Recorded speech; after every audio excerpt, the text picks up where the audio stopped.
Minister Duneton, you talk about strategic deterrence when it comes to what Russia's doing in Ukraine and what Russia's intentions for NATO may be.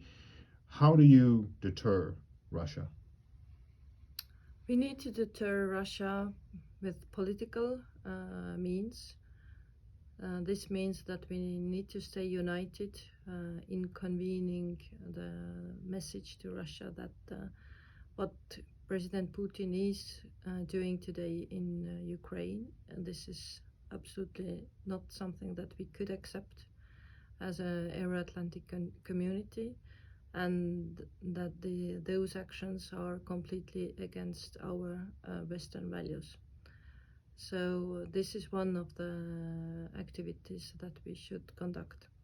Secondly, we need to send him a very strong deterring message in terms of our military strength as well.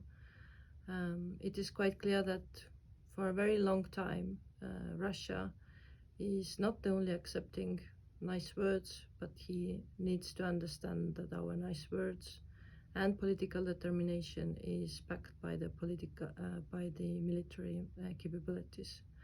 So what we need to do together in Europe is to invest more in defense spending.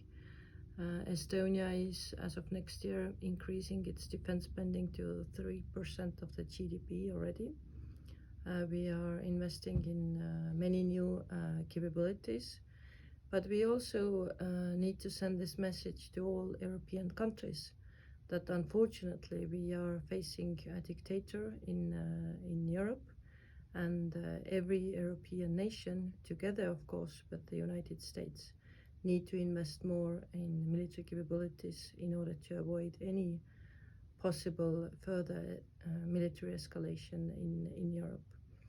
And we also need to strengthen the NATO's deterrence and defense posture on the eastern flank of NATO, as it was decided in NATO's Madrid summit last June.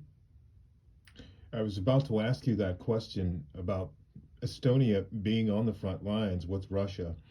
A sense, could you characterize your concern about, you mentioned Russia, this is a first step, this situation with Ukraine. They have possibly plans to do other things to other countries, others of its neighbors. Give us a sense of, characterize what you think those plans might include. It's quite clear that if you recall, at the end of the last year, in November and December, President Putin officially and formally send a request to the United States and to NATO allied countries, saying that Russia would consider different European countries as being of its sphere of influence, and it would like to see the Baltic countries to be demilitarized by NATO.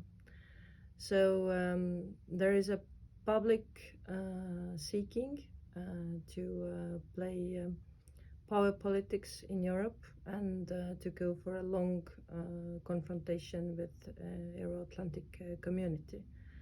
So we should not underestimate those Russia's strategic objectives, and we should take those very seriously.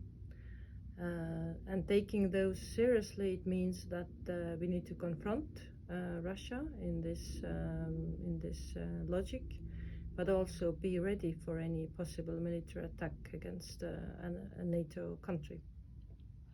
Minister Duneton, thank you. Thank you.